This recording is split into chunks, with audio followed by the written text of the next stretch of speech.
بسم اللہ الرحمن الرحیم۔ اگر یہ 3 چیزیں محسوس ہوں تو خوش ہو جاؤ، تمہارے لیے کن فیکن لکھا جا چکا ہے۔ تم یہ سوچ رہے ہوگے کہ میں اتنی دعائیں کر رہا ہوں، اللہ سے اتنا مانگتا ہوں، مگر اب تک وہاں سے کوئی جواب نہ آ سکا۔ میں بالکل جانتا ہوں کہ تم یہ ایسا ہی خیال آتا ہوگا۔ تو یاد رکھو کہ جس طرح تم اپنی زندگی کا ایک ایک معاملے کا حساب رکھتے ہو، اللہ تبارک و تعالیٰ بھی اپنے بندوں کا ایک ایک سجدے کا، اس کی ایک ایک دعا کا حساب رکھتا ہے، اور وہ تو ایک آنسو سے مانگی دعا نہیں بھولتا، پھر وہ تمہیں کیسے بھول سکتا ہے؟ کیا تم جانتے ہو کہ یہ مشکلات اور تکلیفیں زندگی میں آخر آتی کیوں ہیں؟ سنو، یہ جو دکھ ہوتے ہیں اس کے پیچھے بڑی ریزن ہوتی ہے۔ ہم معصوم انسان کہاں جان پاتے ہیں۔ یاد رکھو، اس دنیا میں کوئی انسان ایسا نہیں گزرا جس پر مشکل نہ آئی ہو۔ اصل میں مشکلات اور دکھ کا آ جانا اللہ کی طرف سے صرف ہمارے ایک ٹیسٹ ہوتا ہے۔ جان لو کہ یہ کچھ بھی اچانک نہیں ہو رہا، اس کائنات نے پتے تک اس کی مرضی کے بغیر نہیں ہلتا۔ در حقیقت جو ہوتا ہے وہ اللہ کے علم میں پہلے سے ہوتا ہے۔ اللہ تبارک و تعالیٰ قرآن پاک میں ان دکھی دلوں سے فرما رہا ہے کہ تم یہ مشکلات تو نظر آئیں گے، لیکن یہ آسانی سے جڑے ہیں تاکہ تم افسوس نہ کرو ان چیزوں کا جو تم سے چھوٹ جاتی ہیں، یہ چھن جاتی ہیں۔ کوئی موقع تھا، ہاتھ سے نکل گیا ہے، کوئی دولت تھی، ہاتھ سے نکل گئی ہے، کوئی تمہاری من پسند چیز تھی جس کو تم بہت ضروری سمجھتے تھے، ہاتھ سے نکل گئی۔ تو سنو میرے اللہ قرآن پاک میں خدا تم سے فرما رہا ہے کہ جو چیز تمہارے ہاتھ سے نکل جائے اس پر ہرگز غم نہ کرو، کیونکہ اگر تم افسوس کرو گے تو اس کا مطلب کہ تمہیں اللہ پر یقین نہیں۔ اللہ فرماتا ہے کہ میں تمہاری قسمت اور تمہاری تقدیر تمہاری چاہت سے کہیں بڑھ کر لکھتا ہوں۔ اگر تم یہ گمان کرتے ہو کہ مشکلات آخر میں میرے ساتھ ہی کیوں ہیں، تو زندگی میں مشکلات کی ہمیشہ ایکسپائری ڈیٹ ہوتی ہے۔ غم مسلسل نہیں رہتا، یہ صرف تمہارے ایک ٹیسٹ ہے، جس کے لیے کم اور کسی کے لیے تھوڑا سا زیادہ ہوتا جاتا ہے، لیکن جو جتنی بڑی آزمائش سے گزرتا ہے وہ نماز بھی اتنا ہی جاتا ہے۔ کبھی کبھار ہم انسان نے اس دیری کے پچھلے کی مصلحت کو نہیں جان پاتے۔ جان لو اللہ کبھی بھی تمہارا نقصان نہیں کرتا۔ سنو، تم ڈھونڈ رہے ہو نا کہ اللہ کا راضی ہونے کی وہ خاص نشانی کیا ہے کہ ہم جان سکیں کہ اللہ تبارک و تعالیٰ ہماری دعاؤں پر راضی بھی ہے یا نہیں۔ تو سب سے پہلے ہمیشہ یہ بات یاد رکھنا کہ اللہ تعالیٰ جس انسان سے راضی نہ ہو تو وہ اسے خود سے دور کر دیتا ہے، وہ اس بات سکون کر دیتا ہے۔ جان لو اللہ تبارک و تعالیٰ اس پر انسان کی پکار اتنی زیادہ پیاری رکھتا ہے جو اسے آنسوؤں سے یاد کرتا ہے۔ تمہیں پتہ ہے اللہ تبارک و تعالیٰ ایسے انسان کی پکار پر فوری کن کر دیتا ہے جو دکھ میں شدت سے اس کا طلبگار رہتا ہے، اس کی رحمتوں کا صبر کا انتظار کر رہا ہوتا ہے۔ نبی پاک صلی اللہ تعالیٰ علیہ وسلم نے فرمایا، جب بندہ کہتا ہے یا رب، تو اللہ فرماتا ہے لبیک، مانگ تجھے عطا کیا جائے گا۔ جانتے ہو تہجد میں آنسوؤں کا کیا کیا گیا؟ وہ ایک سجدہ بہت جلدی رب سے سکون کی خوشخبری لے آتا ہے۔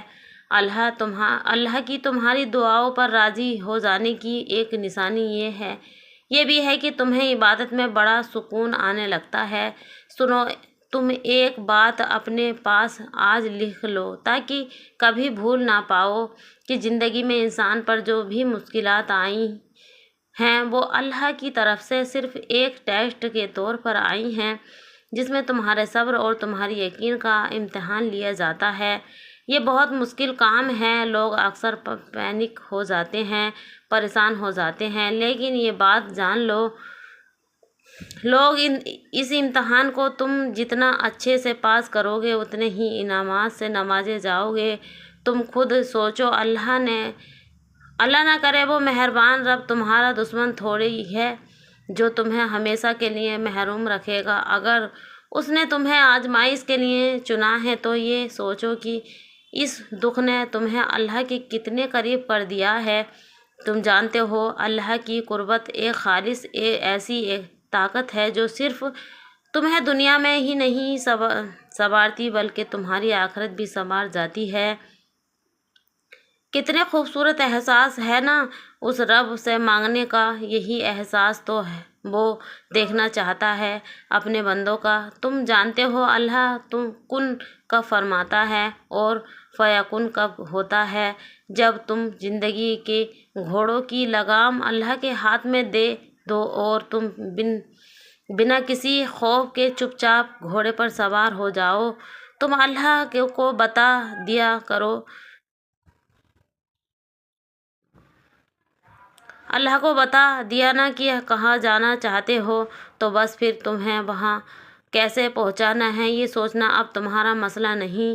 پریشان مت ہونا، وہ جانتا ہے اسے کیا کرنا ہے اور کیسے کرنا ہے۔ تمام بس آنکھیں بند کر کے جس سمت بولے جا رہے ہو جاتے جاؤ۔ اسے تم سے اور کیا چاہیے سوائے توکل کے؟ یقین رکھو جو ہوگا وہی بہترین ہوگا، کیونکہ جب تمہاری آنکھیں کھلیں گی تو تم وہی ہوگا جہاں تم جانا چاہتے تھے یا پھر جہاں تمہیں ہونا چاہیے تھا۔ قرآن نے ایک لفظ کہہ دیا ہے کہ میرے رب کو اپنے پیارے بندوں کی فیوچر کے پلاننگ خود سے فیصلہ کرنا ہوتا ہے، کیونکہ ابھی تمہیں پتہ نہیں کہ تمہاری کی گئی پلاننگ تمہارے لیے فیوچر میں کتنی نقصان دہ ہو سکتی ہے۔ یاد رکھو اللہ تبارک و تعالیٰ ہمیشہ تمہارے لیے سیف زون ڈھونڈتا ہے۔ یاد رکھو وہ تمہاری بہتری کے لیے ایسا پرماننٹ راستہ نکال رہا ہوتا ہے جو تمہارے وہم گمان میں بھی نہیں ہو سکتا۔ سنو، میں جانتا ہوں تم ابھی بہت اذیت میں ہوگے، بہت تکلیف میں ہوگے، پر یاد رکھو کوئی دعا اللہ ادھوری نہیں چھوڑتا، کوئی آنسو اللہ جانے نہیں دیتا، کوئی تڑپتا دل اللہ محروم نہیں رکھنا چاہتا۔ تم انشاءاللہ بہت جلدی وہ معجزات بھی ہوتے دیکھو گے جن کو تصور بھی تم نے اپنی زندگی میں نہیں کیا تھا۔ انشاءاللہ وہ رب تمہاری زندگی کی کہانی اتنی خوبصورت کر دے گا کہ میری یہ بات تم اس دن خوشی کے آنسو سے یاد کرو گے۔ میں نے کل آپ سب لوگوں کے ایک ایک کومنٹ کو بہت اچھے سے پڑھا۔ آپ نہیں جان سکتے کہ میرے دل سے کتنی دعائیں نکلتی ہیں آپ لوگوں کے لیے۔ اللہ کسی انسان کو زیادہ دیر محروم نہیں رکھتا۔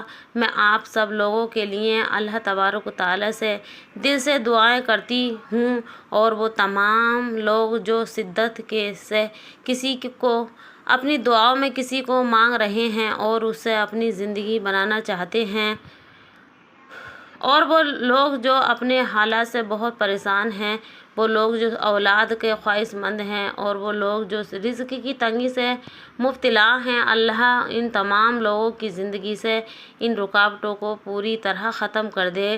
اللہ آپ سب لوگوں کی خواہشات اور آپ کی مانگی ایک ایک دعا بہت جلدی قبولیت کا شرف حاصل کر لے، آپ کی زندگی آپ کی سوچ سے بھی کہیں زیادہ خوبصورت ہو جائے۔